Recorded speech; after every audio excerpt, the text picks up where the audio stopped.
Subscribe कीजिए मेरे channel Balaji study अड्डा को और इस बेल आइकन पर क्लिक कीजिए for latest update. Welcome to Balaji Study Adda. नमस्कार दोस्तों, बालाजी स्टडी अड्डा में आपका स्वागत है। तो आज के वीडियो में हम बात करेंगे सल्तनत काल के बारे में, जिसका टोटल टाइम पीरियड था 1206 ईस्वी से 1526 ईस्वी तक। और इसी के अंतर्गत जो है वो अलग अलग वंश आए थे, जैसे कि गुलाम वंश, खिलजी वंश, तुगलक वंश, सैयद वंश और लोधी वंश। तो इन सभी जो वंश है उसमें हम सबसे पहला जो वंश आया था वो आया था गुलाम वंश, और इसी के बारे में हम आज बात करेंगे, जिसका टाइम पीरियड था 1206 ईस्वी से 1290 ईस्वी तक। इसके अलावा सामाजिक अध्ययन के पिछले वीडियो में हमने मोहम्मद गौरी के बारे में बात की थी। अगर वो पिछला वीडियो आपने हमारा नहीं देखा है तो साइड में जो आई बटन है उस पर क्लिक करके आप वो देख सकते हैं।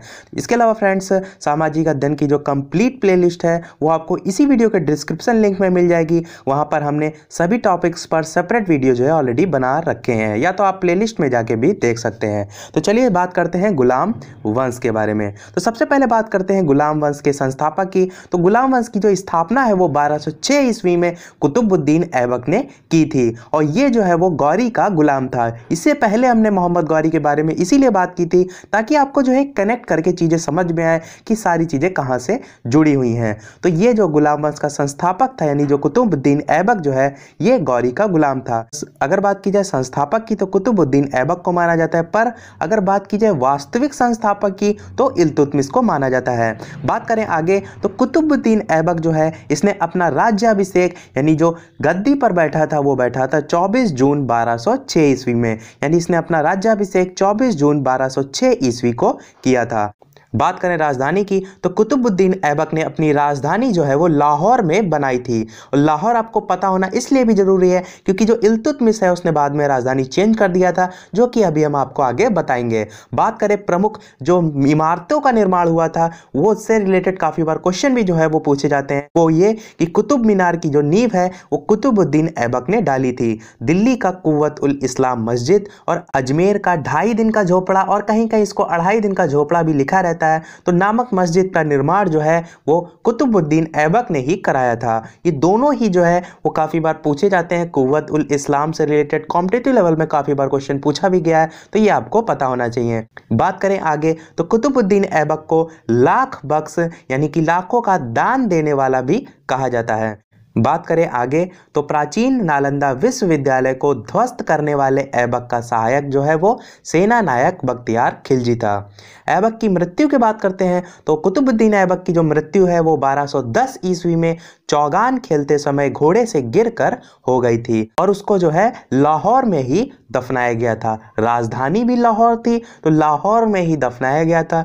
वो दोनों चीजें से आप कनेक्ट करके याद कर सकते हैं। इसके बाद जो है वो आराम शाह आया, जो कि ऐबक का उत्तराधिकारी था, जिसने केवल सिर्फ 8 महीनों तक शासन किया। और आराम शाह की जो हत्या है वो किसने की थी? इल्तुतमिश ने, जो उसके बाद आया था। तो आराम शाह की हत्या करके इल्तुतमिश जो है वो 1211 ईस्वी में दिल्ली की गद्दी पर बैठा।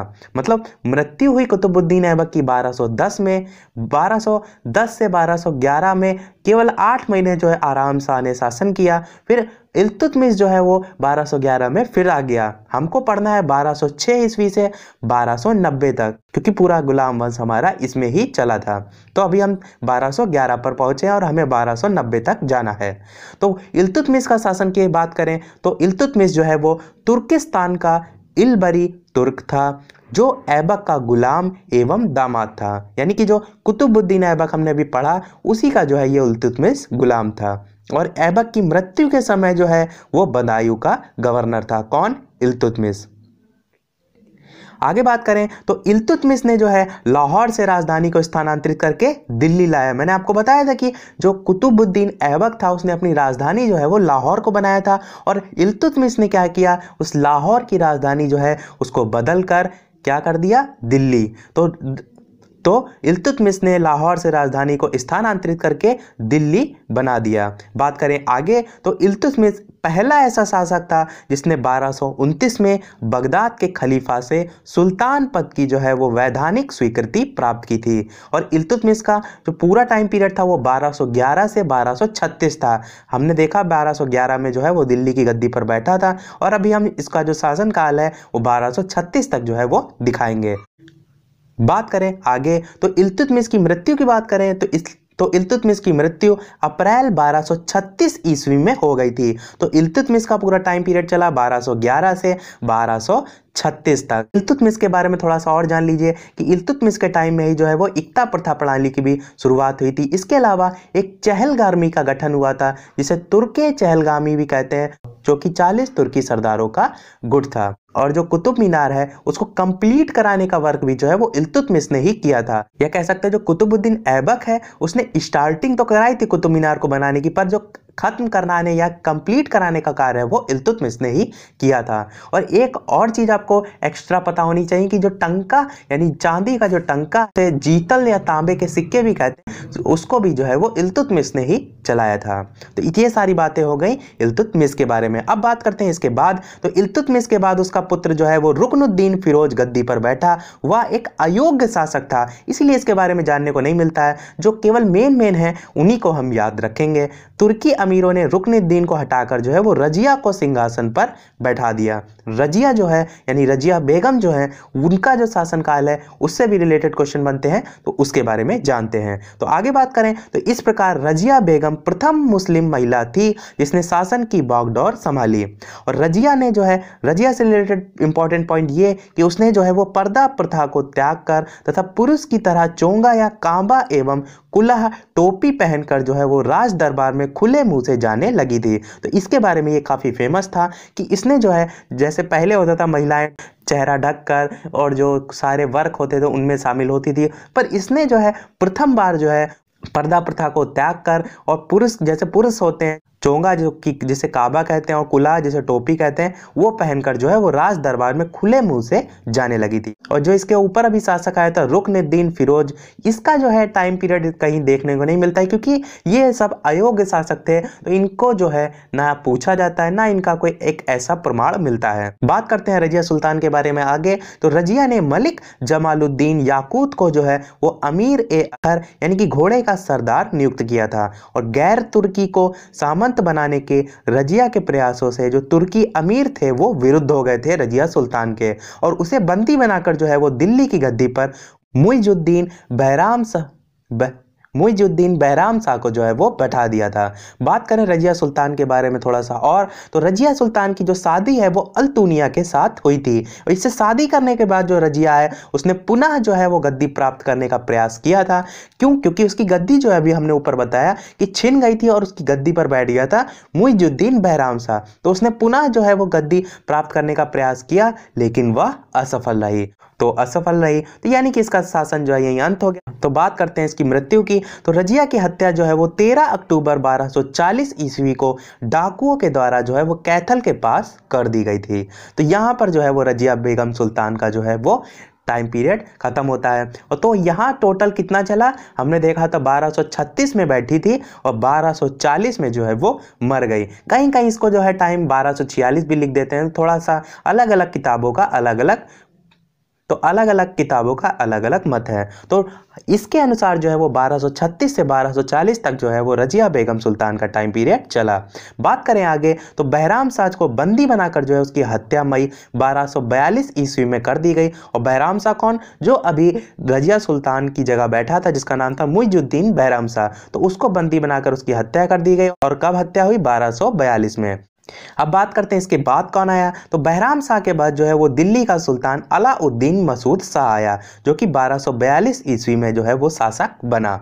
और बलबन ने इसके खिलाफ जो है एक षड्यंत्र किया, तो उसके द्वारा 1246 ईस्वी में जो है वो अलाउद्दीन जो मसूद शाह बैठा था 1242 में, उसको सुल्तान के पद से हटाकर नसीरुद्दीन महमूद को जो है वो सुल्तान बना दिया। तो ये जो विभिन्न प्रकार के शासक हुए थे इनके बारे में हम केवल एक ही लाइन बता रहे हैं, पर लास्ट में जो हम मुख्य चुके जो शासक थे उनको एक बार आपको फिर से जो है वो रिवाइज करा देंगे। तो ये जो नसरुद्दीन महमूद को सुल्तान बना दिया बलबन के षड्यंत्र के द्वारा, तो इसी के बारे में बात करें तो नसरुद्दीन महमूद ऐसा सुल्तान था जो टोपी सीकर जो है वो अपना जीवन निर्वाह करता था, और बलबन ने जो है अपनी पुत्री का विवाह जो है वो नसरुद्दीन महमूद यानी कि इसी के साथ जो है वो किया था।